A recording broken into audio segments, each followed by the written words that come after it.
This channel does not promote any violent, harmful, or illegal activities. All content provided by this channel is meant for an educational purpose only.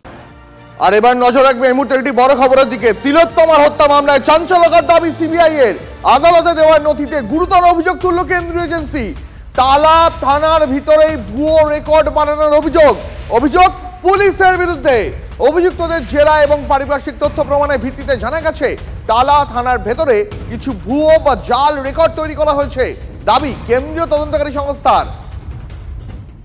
Mascot spin control ল্যাবের পরীক্ষায় এটি প্রমাণিত। কেয়াসেট Alopex penta active নতুন চুল গজাতে সাহায্য করে, চুল পড়া বন্ধ করে। Keya Seth Alopex penta active 10 hair fall প্রবলেমের একমাত্র সলিউশন।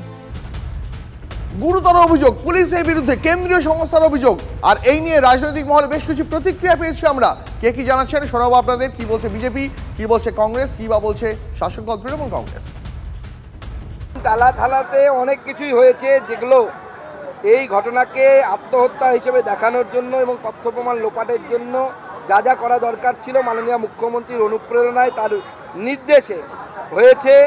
এবং আমার মনে হয় টালা থানার ওসির কাছে কারা নির্দেশ দিয়েছিল তার তদন্ত হওয়া উচিত, তার মোবাইল ফোনের তদন্ত হওয়া উচিত, তার হোয়াটসঅ্যাপের তদন্ত হওয়া উচিত।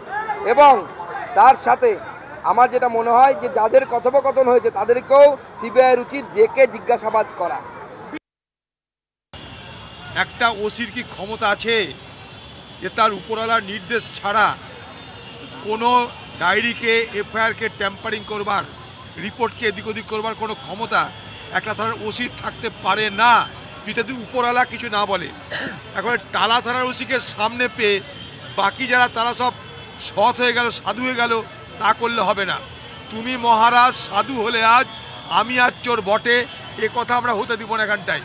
তাকে এই অপরাধ করতে কে মদত করলো, প্রশ্রয় দিল, নির্দেশ দিল, সেটা তদন্তে পার করা উচিত, না হলে প্রকৃত তদন্ত হতে পারে না। এটা তদন্তের পার্ট।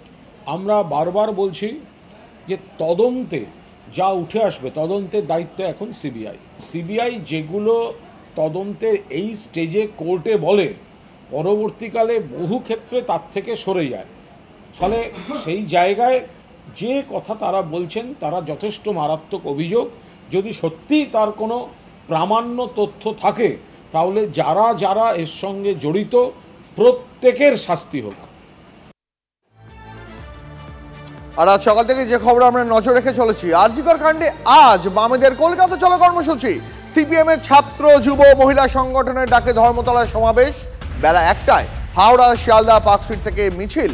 বামেদের সমাবেশের আগে কেসিদাস ক্রসিংয়ে 163 ধারা জারি কলকাতা পুলিশের।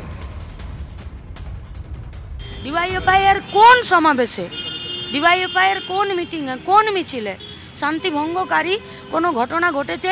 এই পশ্চিমবঙ্গের পুলিশ, কলকাতার পুলিশ আমাদেরকে একটা উদাহরণ দিয়ে দিক। সভা তো হবেই, রাজ্যের মানুষ প্রতিবাদ জানাতে আসছে। প্রতিবাদ জানাতে গেলে কখনো পারমিশনের প্রয়োজন হয় না। যার বিরুদ্ধে প্রতিবাদ তারই পারমিশন নিয়ে তাকেই প্রতিবাদ জানাবো, এটা হয় কোনোদিন হয় না।